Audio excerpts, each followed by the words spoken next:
Traditions and Encounters by McGraw, Chapter 8. Mediterranean Society under the Greeks and the Romans. Eyewitness. Homer and Paul of Tarsus, the cosmopolitan worlds of Greeks and Romans. For a man who perhaps never existed, Homer has been a profoundly influential figure. According to tradition, Homer composed the two great epic poems of ancient Greece, the Iliad and the Odyssey. In fact, scholars now know that bards recited both poems for generations before Homer, and some believe that Homer was simply a convenient name for the otherwise anonymous scribes who committed the Iliad and the Odyssey to writing. Whether Homer really lived or not, the epics attributed to him deeply influenced the development of classical Greek thought and literature. The Iliad offered a Greek perspective on a campaign waged by a band of Greek warriors against the city of Troy in Anatolia during the 12th century BCE. The Odyssey recounted the experiences of the Greek hero Odysseus as he sailed home after the Trojan War. The two works describe scores of difficulties faced by Greek warriors, including battles, monsters, and conflicts among themselves. Between them, the two epics preserved a rich collection of stories that literally figures mined for more than a millennium.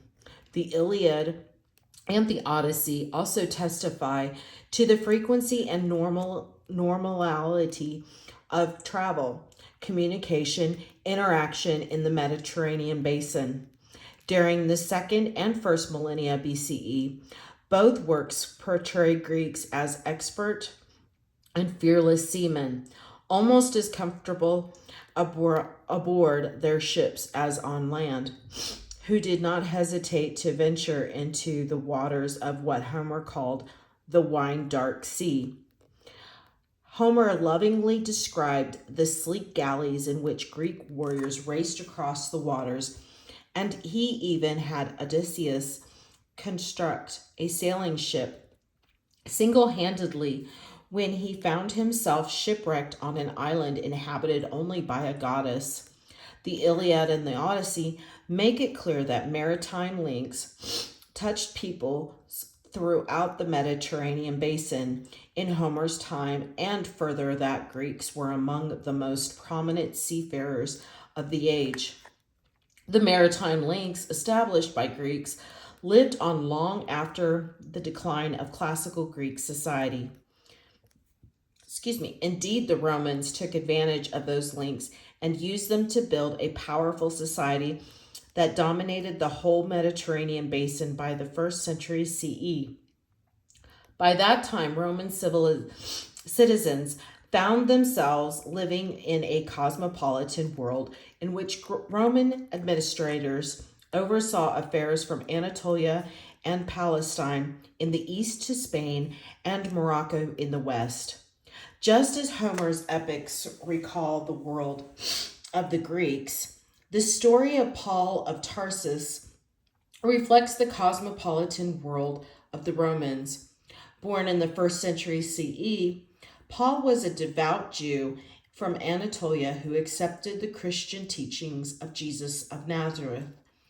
Paul was a principal figure in the development of Christianity to an independent religious faith, largely because of his zealous missionary efforts to attract converts from outside as well as within the Jewish community. While promoting his adopted faith in Jerusalem about 55 CE, however, Paul was attacked during the 3rd millennium. Attacked by a crowd of his enemies who believed his views were a threat to Judaism. The disturbance was so severe that Roman authorities intervened to restore order. Under normal circumstances, Roman authorities would have delivered Paul to the leaders of his own ethnic community, where he would be dealt with according to custom. But knowing that Jewish leaders would probably execute him, Paul asserted his rights as a Roman citizen to appeal his case in Rome. Paul had never been to Rome, but his Anatolian traveling to Palestine called on the laws of the imperial center to determine his fate. Paul traveled across the Mediterranean to Rome, but his appeal did not succeed. Tradition holds that he was executed by imperial authorities out of concern that Christianity was a threat to the peace and stability of the empire. Under both the Greeks and the Romans, the Mediterranean basin became much more tightly integrated than before, as both societies organized commercial exchange and sponsored interaction throughout the region. In fact, under Greek and Roman supervision, the Mediterranean served not as a barrier, but rather as a highway. Moreover, this highway carried more soldiers, citizens, and goods. It also carried ideas.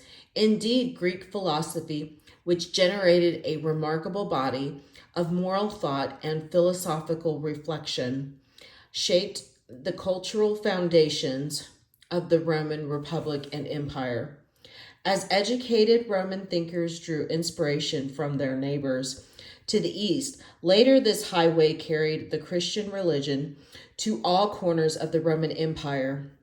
Yet Greek and Roman societies also differed substantially, both in organization and in outlook. Early in the classical era, the Greeks lived in independent, autonomous city-states.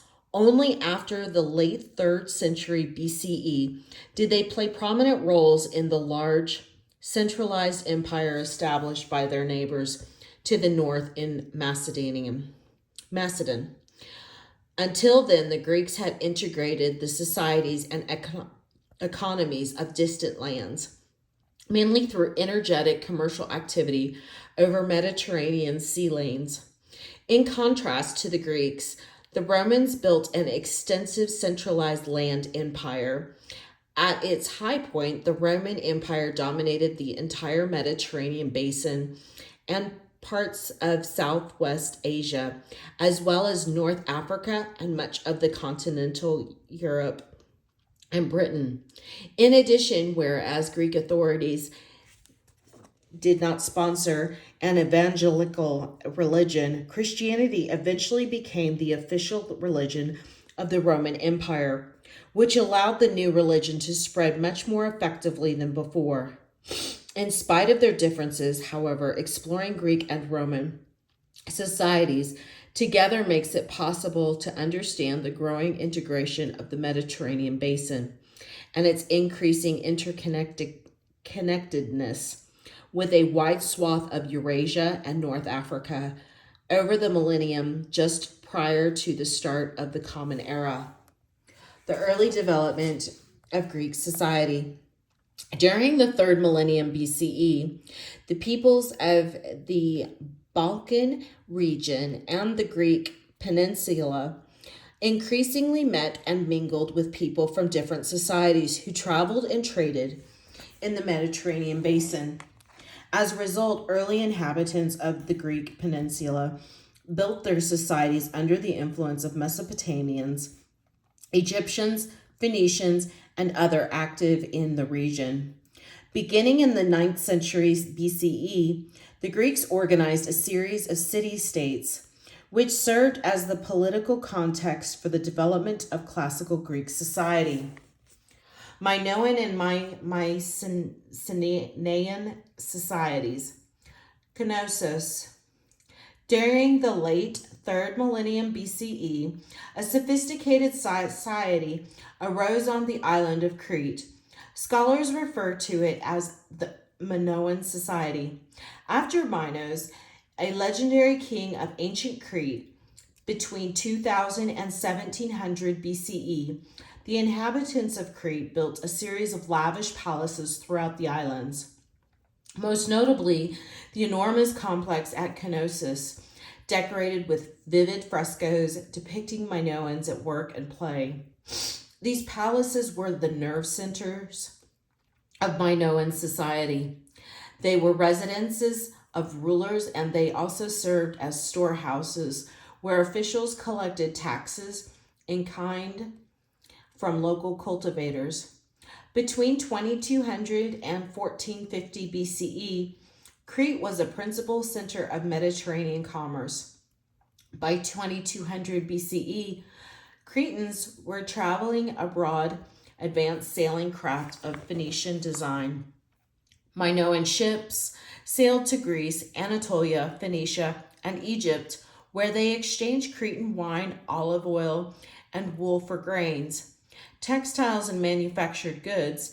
After 1600 BCE, Cretans established colonies on Cyprus and many islands in the Aegean Sea. Decline of Minoan Society. After 1700 BCE, Minoan Society experienced a series of earthquakes, volcanic eruptions, and tidal waves between 1600 and 1450 BCE. Minoans embarked on a new round of palace building to replace structures destroyed by those natural catastrophes.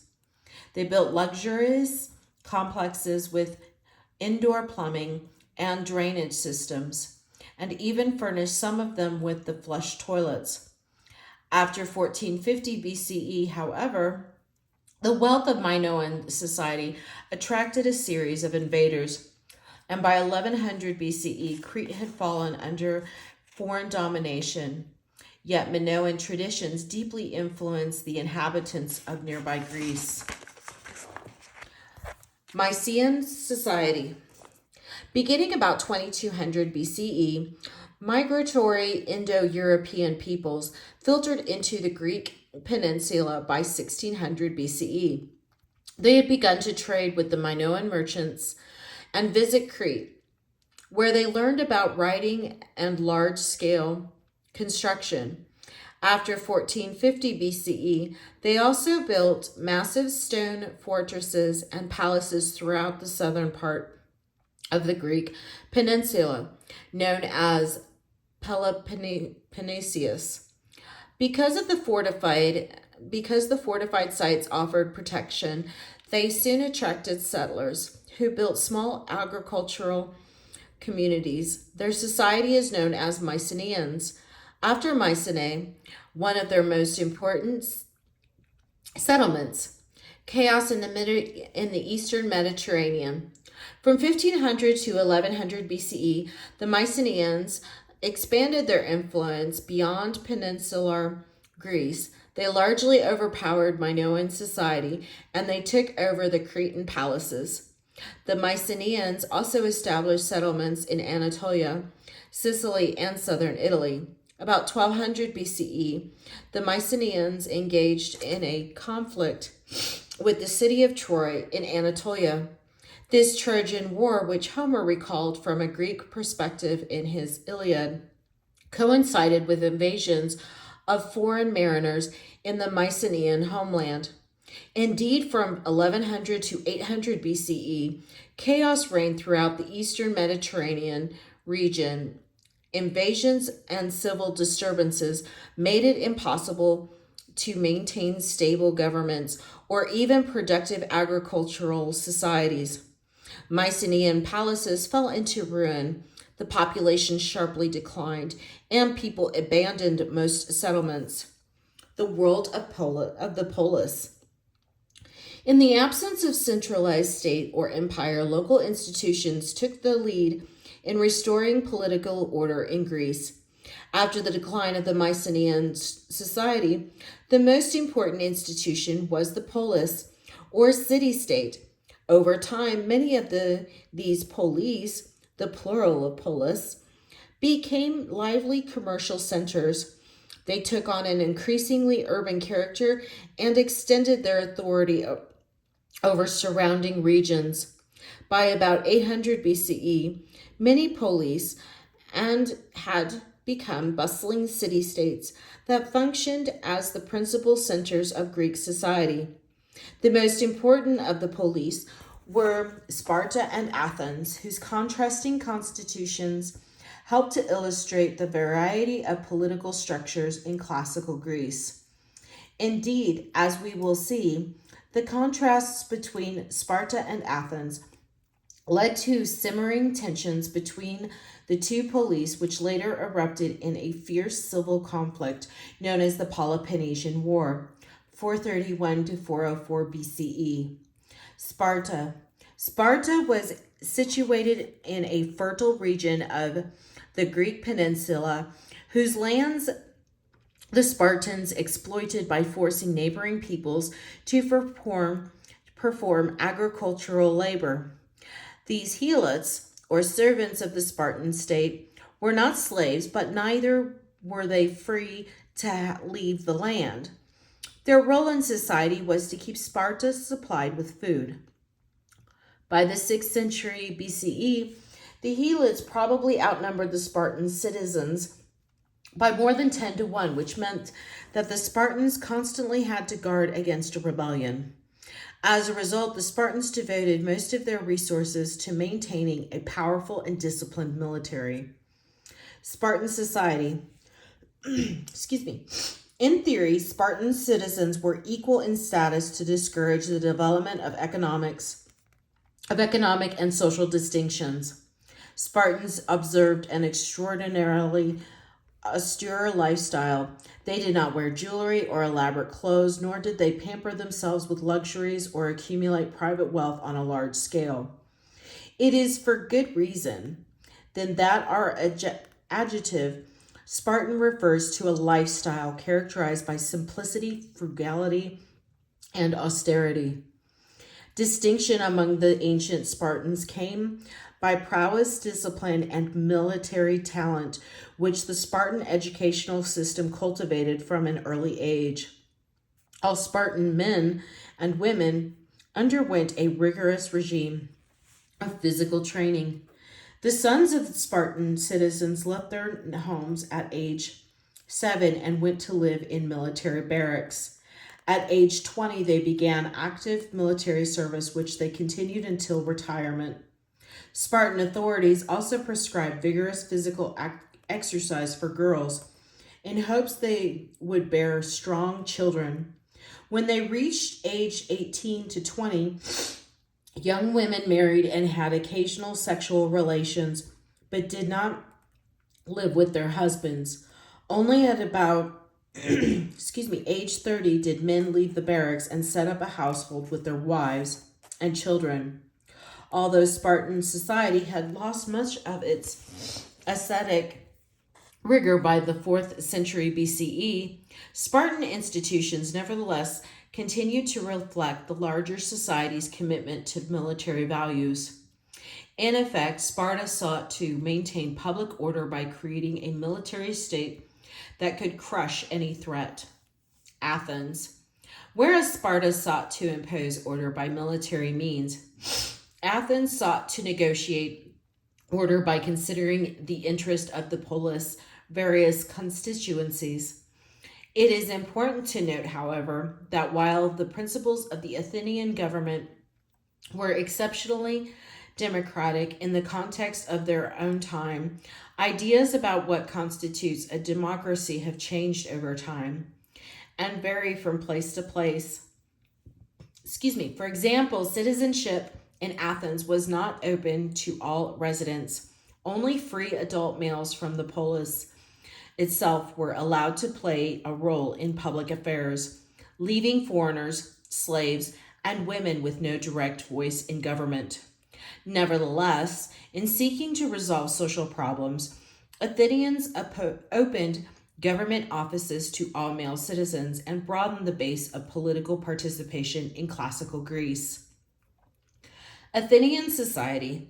During the 7th century BCE, the gap between rich and poor around Athens widened and considerably as increased trade brought prosperity to wealthy landowners.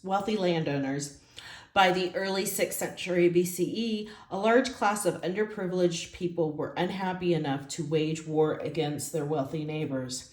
To avert civil war, an Athenian aristocrat named Solon devised a solution to class conflict in Attica, the region around Athens. Solon and Athenian Democracy. Solon forged a compromise between the classes. He allowed aristocrats to keep their lands, but he canceled debts, forbade debt slavery, and liberated those already enslaved for debt. Solon also introduced the idea of individual rights that would be protected by law, which in theory assumed the worth of individual persons regardless of class. In addition, Solon provided representation for the common classes in the Athenian government by opening the councils of the polis to any citizen wealthy enough to devote the time to public affairs. During the late 6th and 5th centuries BCE, these reforms went even further as Athenian leaders paid salaries to office holders, so financial hardship would not exclude anyone from service. Pericles. These reforms gradually transformed Athens into a more democratic state. The high tide of Athenian democracy came under the leadership of the statesman Pericles, who became the most popular Athenian leader from 461 BCE until his death in 429 BCE. He wielded enormous personal influence in a government with hundreds of office holders from the common classes, and he supported building programs that provided employment for thousands of construction workers and laborers under the leadership of Pericles. Athens became the most sophisticated of the polis, with a vibrant community of scientists, philosophers, poets, dramatists, artists, and architects. Little wonder then that in a moment of civic pride, Pericles boasted that Athens was the education of Greece. Greece and the larger world. As polis prospered, Greeks became increasingly more prominent in the larger world of the Mediterranean basin. They established colonies along the shores of the Mediterranean Sea and the Black Sea, and they traded throughout the region. Eventually, their political and economic interest brought them into conflict with the expanding Persian Empire. After a century of intermittent war, the 4th century BCE, Alexander of Macedon toppled the Achaemenid Empire and built an empire stretching from India to Egypt and Greece. His conquest created a vast zone of trade and communication that encouraged commercial and cultural exchange on an unprecedented scale. Greek colonization. By about 800 BCE, the polis were emerging as centers of political organization in Greece. During the next century, increasing population strained the resources available in the rocky and mountainous Greek peninsula. To relieve population pressures, the Greeks began to establish colonies in other parts of the Mediterranean basin. Between the mid-8th and late 6th centuries BCE, they founded more than 400 colonies along the shores of the Mediterranean Sea and the Black Sea. The Greeks established their first colonies in the central Mediterranean during the early 8th century BCE. The most popular sites were Sicily and southern Italy, particularly in the region around modern Naples, which was itself originally a Greek colony called Neapolis, New Polis. The colonies provided merchants not only with fertile fields that yielded large agricultural surpluses, but also with convenient access to the copper, zinc, tin, and iron ores of central Italy. By the 6th century BCE, Greek colonies dotted the shores of Sicily and southern Italy, and more Greeks lived in these colonies than in the Greek peninsula itself. By 600 BCE, the Greeks had ventured even farther west and established the important colony of Massalia, modern Marseille, in what is now southern France. Greek colonies. Greek colonies arose also in the eastern Mediterranean and the Black Sea. Hundreds of islands in the Aegean Sea beckoned to a maritime people, such as the Greeks. Colonists also settled in Anatolia, where their Greek cousins had established communities during the centuries of political turmoil after 1100 BCE. During the 8th and 7th centuries BCE, Greeks ventured into the Black Sea in large numbers and established colonies all along its shores. These settlements offered merchants access to rich supplies of grain, fish, furs, timber, honey, wax, gold, and amber, as well as slaves captured in southern Russia and transported to markets in the Mediterranean. Unlike their counterparts in classical Persia, China, and India, the Greeks did not build a centralized imperial state. Greek colonization was not a process controlled by a central government so much as an ad hoc response of individual police to population pressures. Colonies often did not take guidance from the police from which their settlers came, but rather relied on their own resources and charted their own courses. Effects of Greek colonization. Nevertheless, Greek colonization sponsored more communication, interaction, and exchange than ever before among Mediterranean lands and peoples.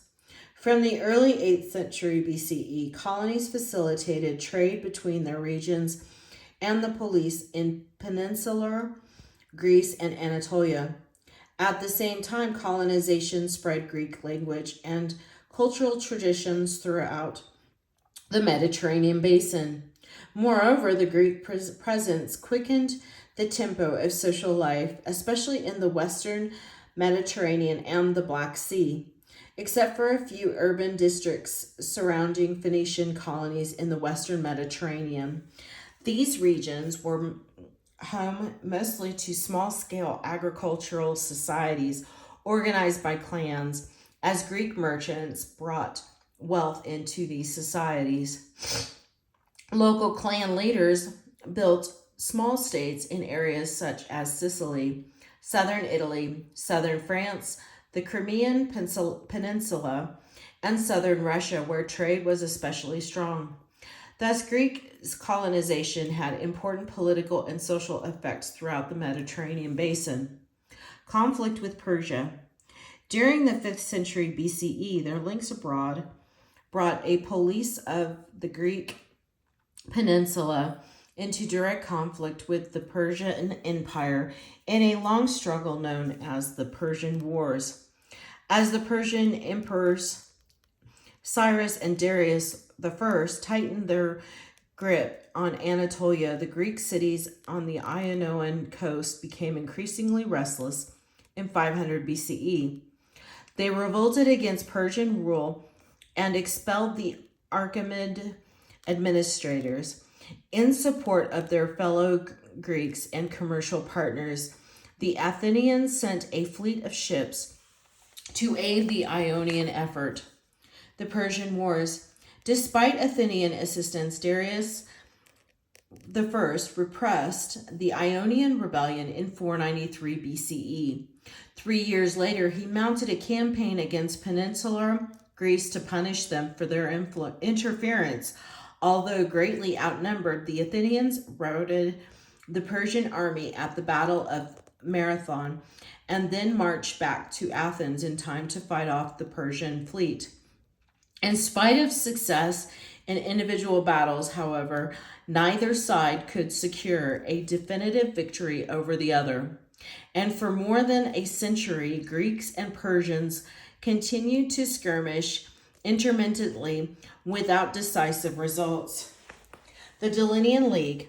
Yet the Persian Wars did initiate serious conflict among Greek police themselves.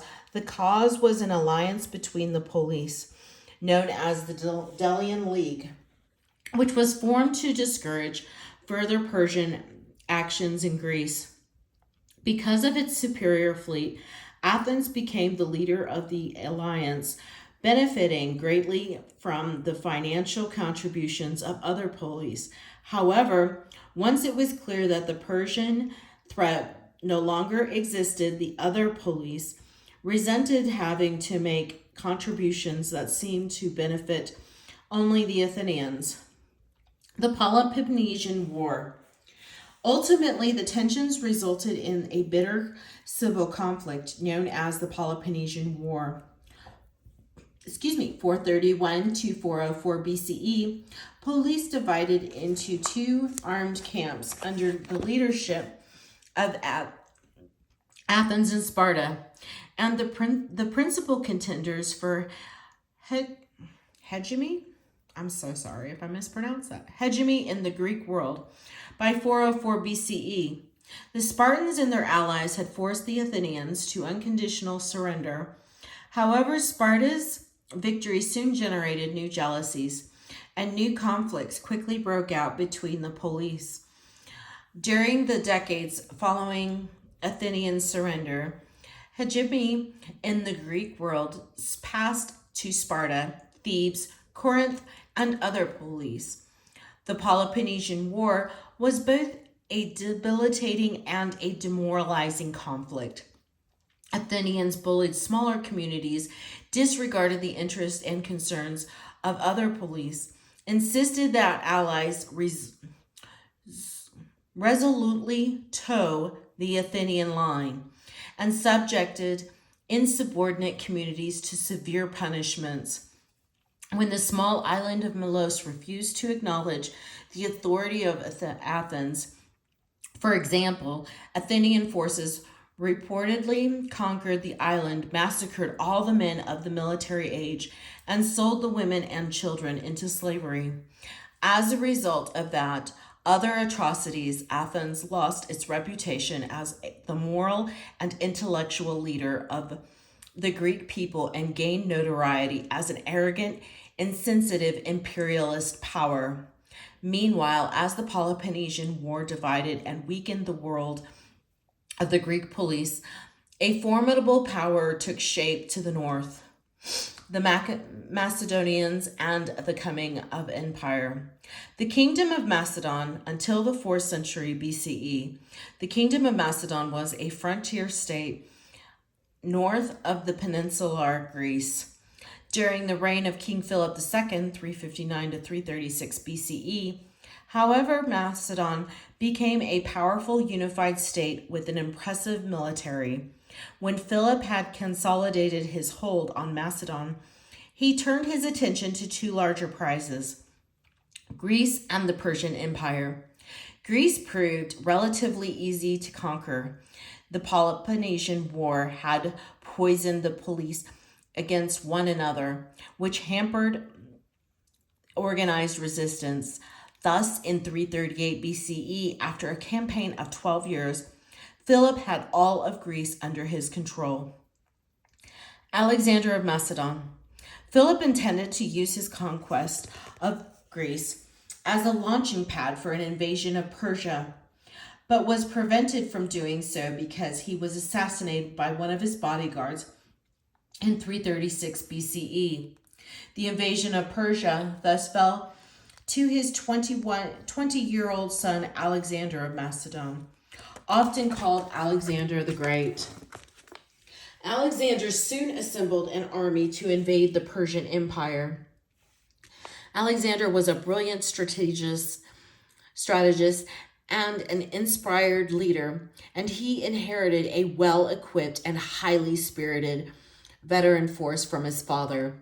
By 333 BCE, Alexander had subjected Ionia and Anatolia to his control.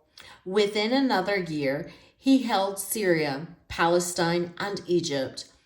By 331 BCE, he controlled Mesopotamia and prepared to invade the Persian homeland. He took Pasargadae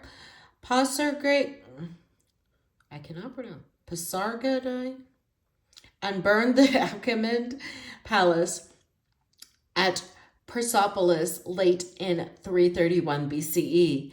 And in 330 BCE, Alexander established himself as the new emperor of Persia. Alexander's conquest. By 327 BCE, Alexander had larger ambitions.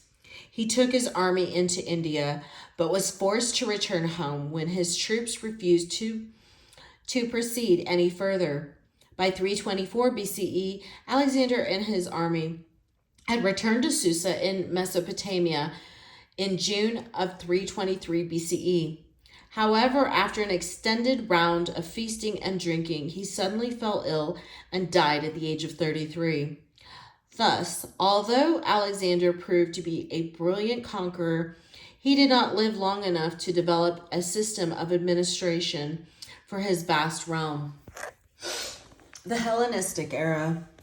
Historians refer to the age of Alexander and his successors as the Hellenistic Age, an era when Greek culture traditions expanded their influence, Hellas to a much larger world indeed. The Hellenistic Empires governed cosmopolitan societies and sponsored interactions between peoples, from Greece to India. Like imperial states in classical Persia, China, and India, the Hellenistic empires facilitated trade, and they made it possible for beliefs, values, and religions to spread over greater distances than ever before. The Hellenistic Empire. When Alexander died, his generals divided the empire into three large states. Antigonus, I think that's how you say that. Antigonus took Greece and Macedon, which his Anti-Jonad successors ruled until replaced by the Romans in the 2nd century BCE. Ptolemy took Egypt, which the Ptolemaic dynasty ruled until the Roman conquest of Egypt in 31 BCE. Seleucus took the largest portion, the former Achaemenid Empire stretching from Bactria to Anatolia, which his successors ruled until the Parthenons displaced them during the 2nd century BCE. The Anti-Jonad Empire, although the Anti-Jonad realm of Greece and Macedon was the smallest of the Hellenistic empires, it benefited handsomely from the new order. There was continental tension between Anti-Jonad rulers and the Greek cities, which sought to retain their independence by forming defensive leagues that stoutly resisted Anti-Jonad efforts to control the Greek peninsula. The police often struck bargains with the Anti-Jonads, offering to recognize their rule in exchange for tax relief and local autonomy. Internal social tensions also flared as Greeks wrestled with the perennial problem of the land and its equitable distribution. Yet cities such as Athens and Corinth flourished during the Hellenistic era as enormous volumes of trade passed through their ports. Moreover, the overpopulated Greek peninsula sent large numbers of colonists to newly founded cities, especially in the Seleucid Empire, the Ptolemaic Empire. All the Hellenistic empires benefited handsomely from the new order through the supervision of extensive trade networks and efficient tax collection. Yet perhaps the wealthiest of the Hellenistic empires was the Ptolemaic Egypt. Greek and Macedonian overlords did not interfere in Egyptian society, contenting themselves with the efficient organization of agriculture, industry, and tax collection. They maintained the irrigation networks and monitored the cultivation of crops and the payment of taxes. They also established royal monopolies over the most lucrative industries such as textiles, salt making, and the brewing of beer. The city of Alexandria, Much of Egypt's wealth flowed to the Potomac capital of Alexandria, founded by Alexander at the mouth of Nile. Excuse me. Alexandria served as the Ptolemy's administrative headquarters, but it became much more than a bureaucratic center. Alexandria's enormous harbor was to accommodate 1,200 ships simultaneously, and the city soon became the most important port in the Mediterranean. Alongside Greeks, Macedonians, and Egyptians lived sizable communities of Phoenicians, Jews, Arabs, and Babylonians. The city was indeed early megalopolis, where people of different ethnic, religious, and cultural traditions conducted their affairs. Under the Ptolemies, Alexandria became the cultural capital of the Hellenistic world. It was the site of the famous Alexandrian Museum, a state-financed of higher learning where philosophical, literary, and scientific scholars carried on advanced research, and of equally famous Alexandrian Library, which supported the scholarship sponsored by the museum, and which by the 1st century BCE boasted a collection of more than 700,000 works. The Seleucid Empire. It was in the Seleucid realm, however, that Greek influence reached its greatest extent. The principal channels of that influence were the numerous cities that Alexander and his successors founded in the former Persian Empire. Greek and the Macedonian colonists flocked to these cities, where they created a Mediterranean-style urban society that left its mark on lands as distant as Bactria and India. Many Seleucids became familiar with Greek language, dress, literature, philosophy, art, and architecture. Emperor Ashoka of India himself had his edicts promulgated in Greek and Aramaic, the two most commonly used languages of the Hellenistic empires. Indeed, although the societies under Hellenistic domination did not lose their own customs, the Hellenistic empires, like classical states in Persia, China, and India, nevertheless brought distant lands into interaction by the way of trade and cultural exchange. The fruits of the trade, Greek economy and society. The mountainous and rocky terrain of Greek peninsula yielded only small harvest of grain, and southern Balkan mountains hindered travel and communication. Indeed, until the construction of modern roads, much of Greece was more accessible by sea than by land. As a result, early Greek society depended heavily on maritime trade. Trade and the integration of the Mediterranean basin. Trade. Although it produced little grain, much of Greece is ideally suited to the cultivation of olives and grapes. After the establishment of the polis, the Greeks discovered that they could profitably concentrate their efforts on the production of olive oil and wine. Greek merchants traded these products around the Mediterranean, returning with the abundant supplies of grain and other items as well. By the early 8th century BCE, trade had generated considerable prosperity in the Greek world. Merchants and mariners linked Greek communities throughout the Mediterranean world, not only those in Greek peninsula, but also those in Anatolia, the Mediterranean islands, and the Black Sea region. These trade links contributed to a sense of a larger Greek community. Colonists recognized the same gods as their cousins in the Greek peninsula. They spoke Greek dialects, and they maintained commercial relationships with their native communities. The Olympic Games. Greeks from all parts gathered periodically to participate in Panhellenic festivals that reinforced their common bonds.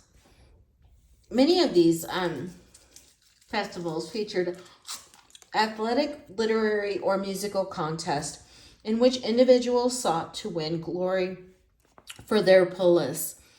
Best known of the Pallenic festivals were the Olympic Games. According to tradition, in 776 BCE, Greek communities from all parts of the Mediterranean sent their best athletes to the polis of Olympia to engage in contests of speed, strength, and skill.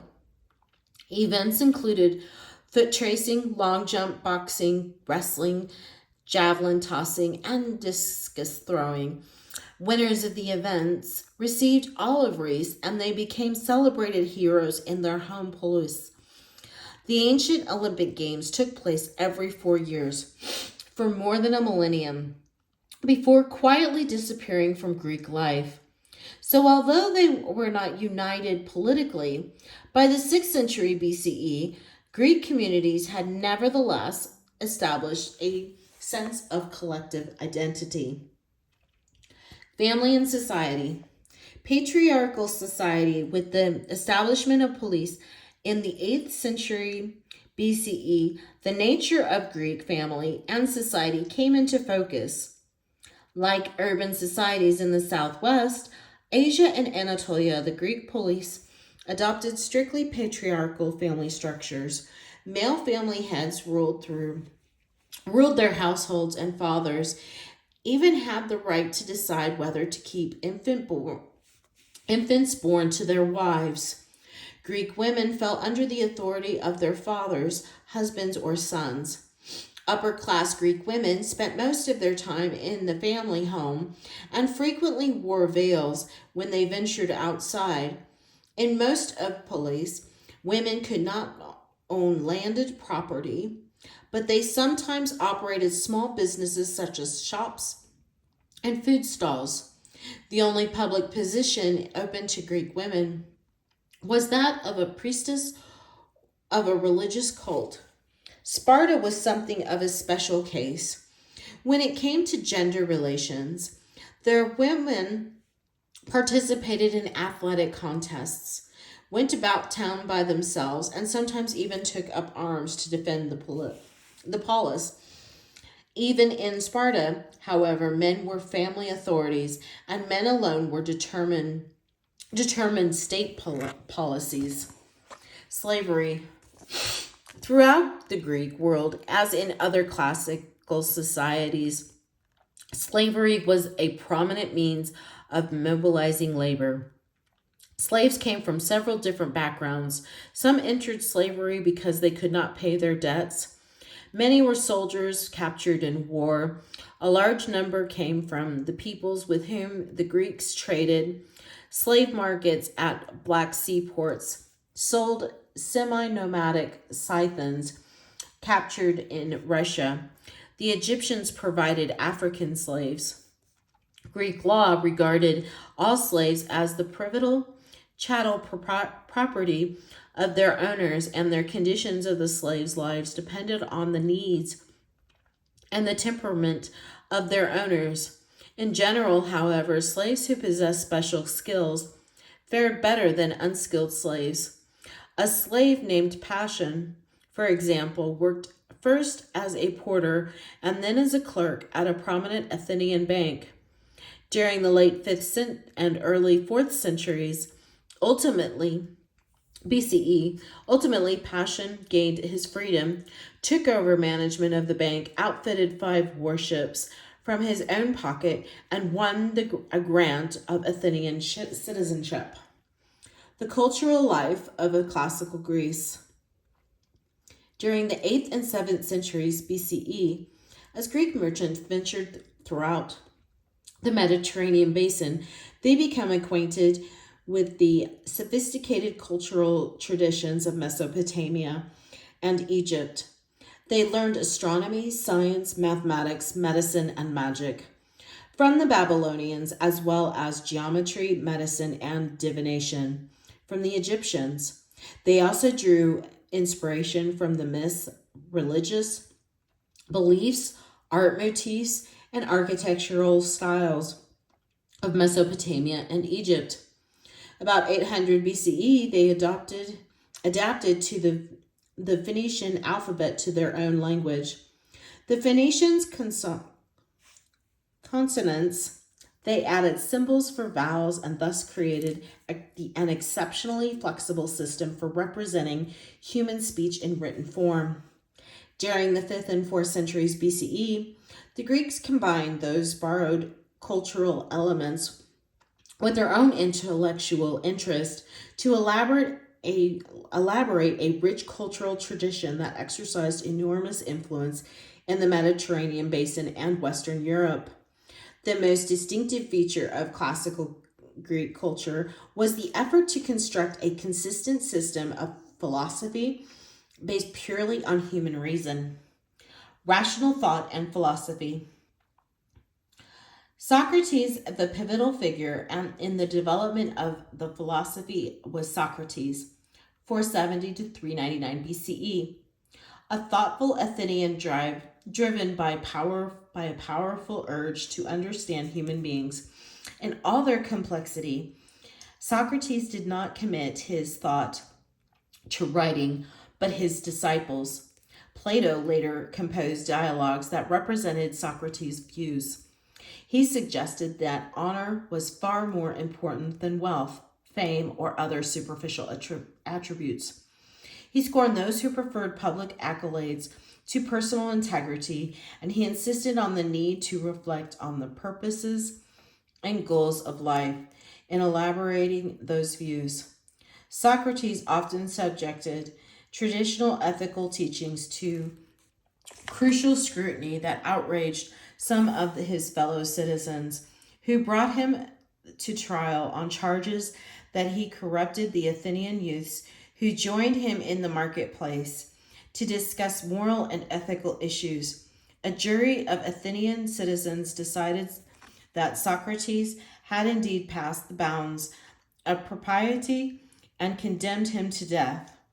In 399 BCE, Socrates drank a potion of hemlock sap and died in company of his friends. I'm going to go in. This is sources from the past, should you want to pause and read. Plato. Socrates' influence survived in the work of his most zealous disciple, Plato, 430 to 347 BCE, and in Plato's disciple Aristotle, 384 to 322 BCE, inspired by his mentor's reflections. Plato elaborated a systematic philosophy of great subtlety. He presented his thought in a series of dialogues in which Socrates figured as the principal speaker. The cornerstone of Plato's thought was his theory of forms or ideas. It disturbed Plato that he could not gain satisfactory intellectual control over the world. The quality of virtue, for example, meant different things in different situations, as did honesty, courage, truth, and beauty. How was it possible then to understand virtue as an abstract quality and seeking an answer to that question? Plato developed his belief that the world in which we live in is not the world of genuine reality, but only a pale and imperfect reflection of the world of forms or ideas. The secrets of this world, Plato argued, were available only to philosophers, those who applied their rational faculties to the pursuit of wisdom. In works like his dialogue, The Republic, Plato thus came to advocate an intellectual aristocracy in which the philosophical elite would rule while less educated classes would work at functions for which their talents best suited them. Aristotle. During the generation after Plato, Aristotle elaborated a systematic philosophy that equaled Plato's work in its long-term influence.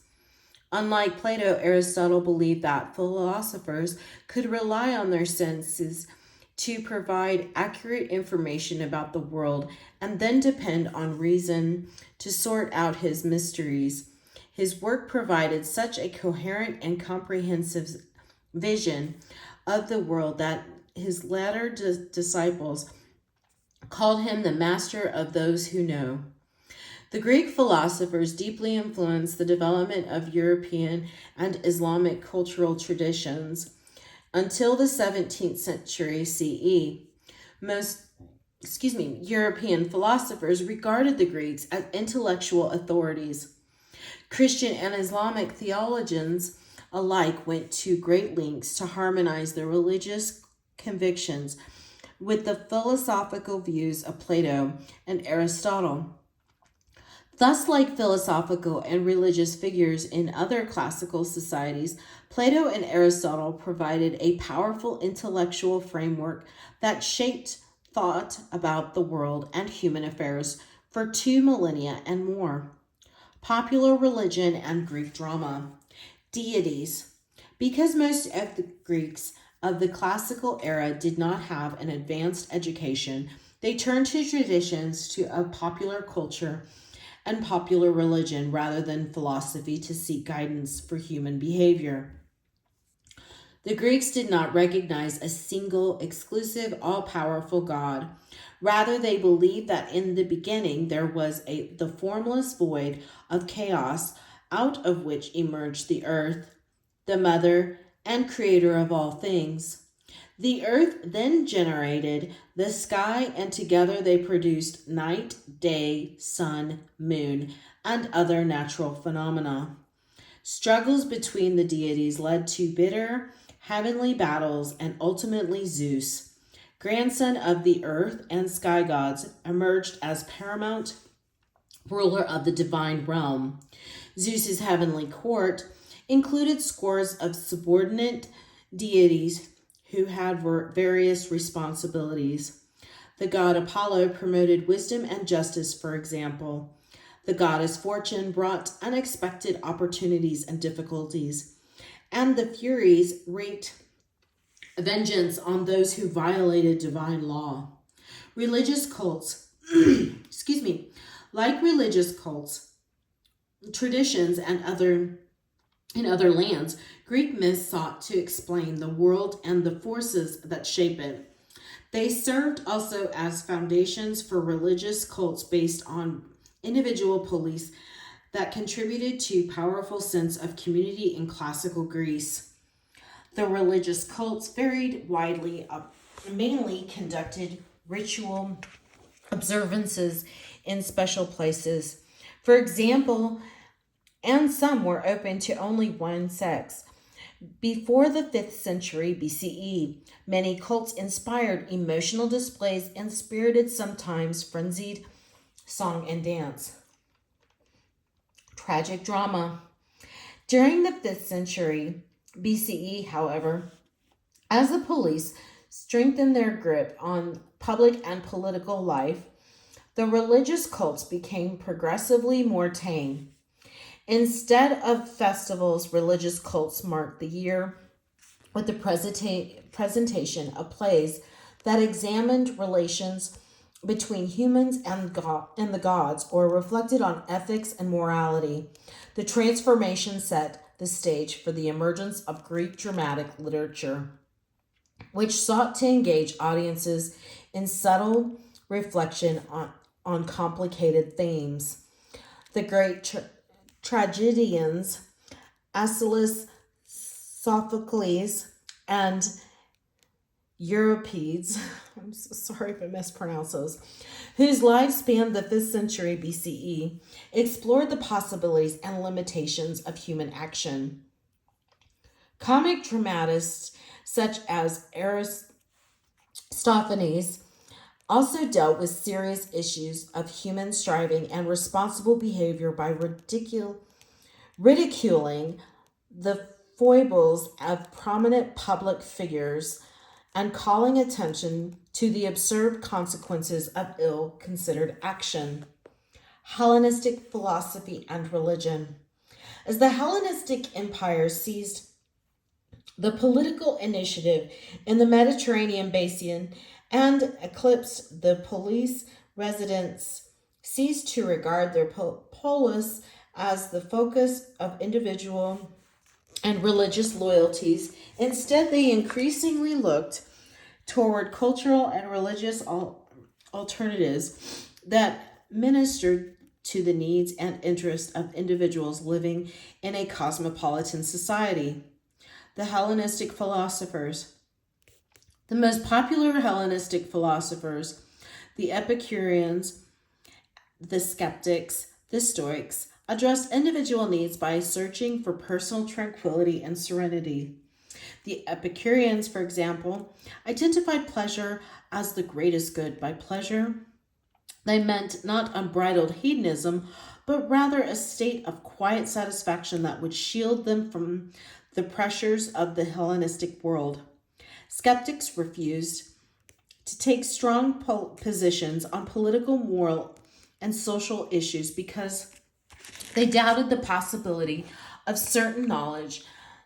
The most respected and influential of the Hellenistic philosophers, however, were the Stoics.